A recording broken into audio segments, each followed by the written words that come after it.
Quando inizi a pubblicare le tue opere sui social è molto probabile essere presto o tardi contattati da qualche galleria d'arte che ti invita ad esporre.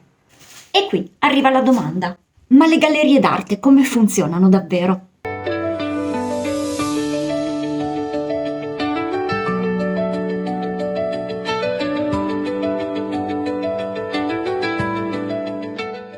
Ciao a tutti, benvenuti e ben ritrovati da Francesca su Figaro Arte. Oggi voglio fare chiarezza su un tema che può toccare chiunque faccia arte, che sia fluid art o arte in generale e soprattutto quando si inizia a condividere il proprio lavoro online, ovvero le gallerie d'arte. Lo faremo senza giudicare e senza demonizzare nessuno, ma cercando di capire come funziona davvero il sistema per evitare fraintendimenti e aspettative sbagliate. Partiamo da qui, perché non tutte le gallerie sono uguali. La differenza principale non è estetica e non è di prestigio, ma sta nel modello di funzionamento. Infatti esistono due tipi di gallerie d'arte. Le gallerie classiche, io le definisco le vere gallerie, ma perché hanno una storia più antica che si è evoluta nel tempo, ma che ha come scopo, e unico scopo, vendere le opere a collezionisti o aziende. Poi ci sono le gallerie a pagamento, o dette anche vanity gallery. Queste sono esplose tra gli anni 70 e 90, quando scoppia il boom di scuole d'arte e di artisti. Qui nascono gallerie che capiscono un punto chiave: il numero degli artisti supera il numero dei collezionisti, con conseguente crisi delle gallerie tradizionali. Quindi per queste gallerie il cliente non è più il collezionista, ma diventa l'artista. Ma andiamo per ordine. Le gallerie d'arte tradizionali sono prima di tutto un intermediario commerciale. Che cosa significa? Che il suo lavoro è selezionare artisti, promuoverli, vendere le opere a collezionisti o aziende, trattenere una percentuale sulla vendita. In genere non chiedono soldi all'artista, investono sul loro progetto, lavorano con pochi artisti molto selezionati e ragionano su tempi decisamente lunghi.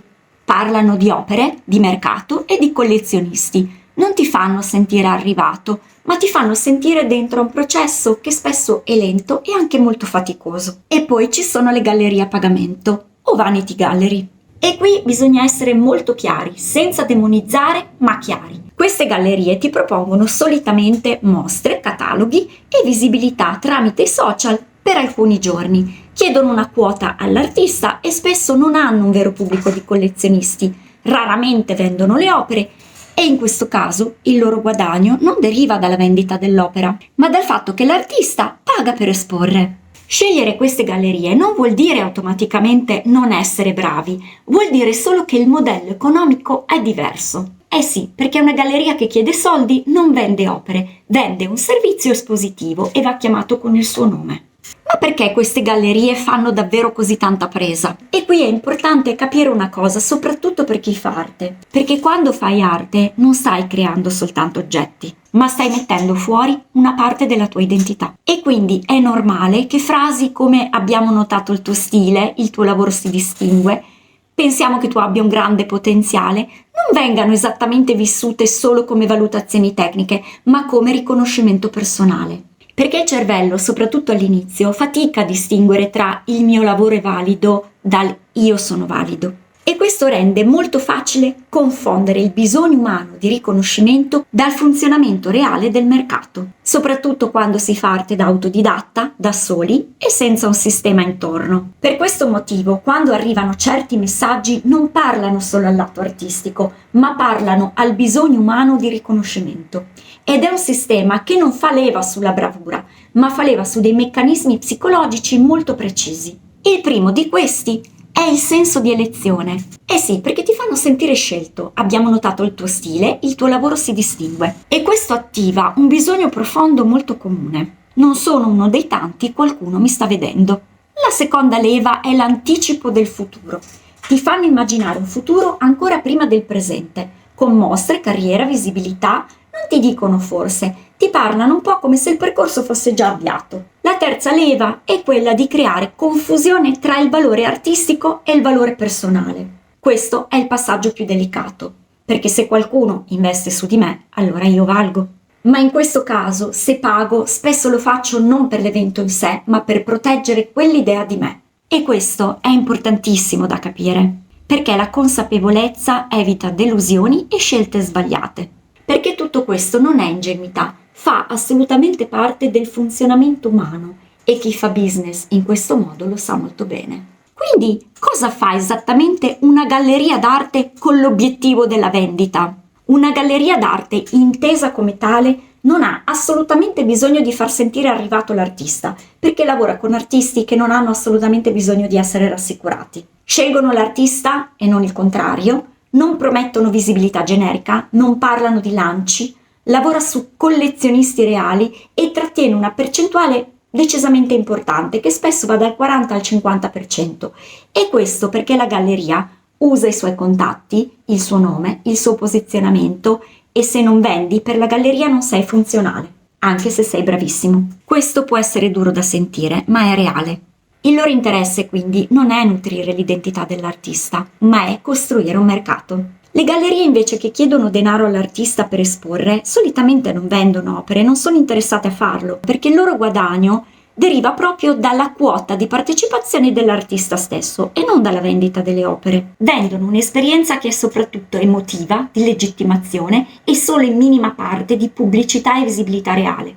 Il rischio quindi non è di comprare soltanto una mostra, ma la sensazione di essere finalmente riconosciuto. Quindi l'importante è evitare il grande equivoco, ovvero pensare che se sono in galleria sono finalmente dentro a un mercato. Questo è uno dei miti più diffusi. Essere in una galleria non significa essere nel mercato, non significa vendere, non significa essere arrivati. Oggi molti artisti vendono più da soli, tramite gli eventi, tramite contatti diretti, tramite altri canali. E ho fatto proprio un video sulla vendita della fluid art. Se te lo sei perso, trovi il link qui sopra. Perché le gallerie tradizionali che vendono le opere seguono soprattutto chi già funziona, chi ha uno stile riconoscibile, chi ha una costanza produttiva nel tempo, chi ha un curriculum. Insomma, non chi parte da zero, anche se ha un gran talento e fa opere bellissime. E se ho deciso di fare un video su questo tema è perché anch'io l'ho toccata da vicino. Infatti anch'io, dopo pochissimi mesi, anzi direi pochissime settimane, che ho iniziato a postare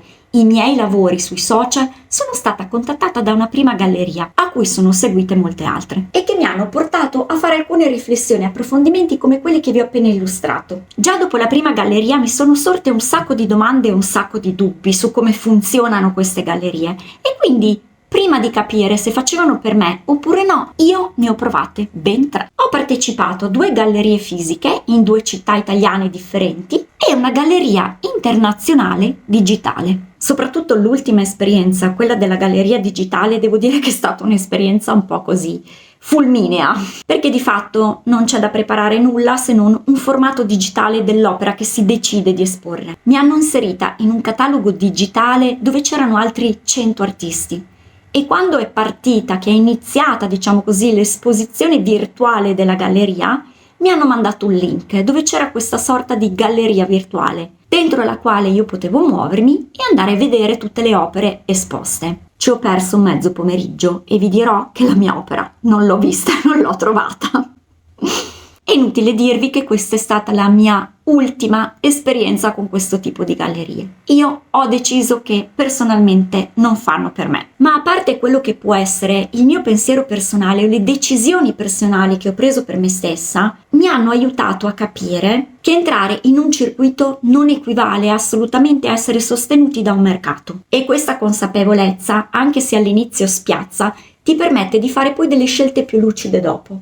Il problema quindi non è farsi contattare o meno da una galleria e decidere o meno di parteciparvi, il problema è non sapere come funzionano davvero e soprattutto ti evita di costruire una falsa idea di te e del tuo percorso artistico. Conoscere come funziona davvero il sistema dell'arte non serve a spegnere i sogni, ma serve a renderli meno fragili, perché un sogno che ha bisogno di illusioni per stare in piedi crolla al primo no. L'arte è un linguaggio non verbale, è un modo di mettere fuori il proprio mondo emotivo e di trasformare ciò che sentiamo in forma, colore e gesto. Ed è proprio per questo che può fare così male quando viene giudicata, perché sembra che essere giudicati siamo noi. Ma il valore di un artista non coincide con una galleria, con una mostra, né con chi ti dice di sì o chi ti chiede di pagare per esistere. La tua opera, è vero, parla di te, ma non è tutta te. E più impariamo a distinguere il riconoscimento vero da quello comprato, più diventiamo liberi. E un artista libero è molto più forte di uno che è soltanto visibile.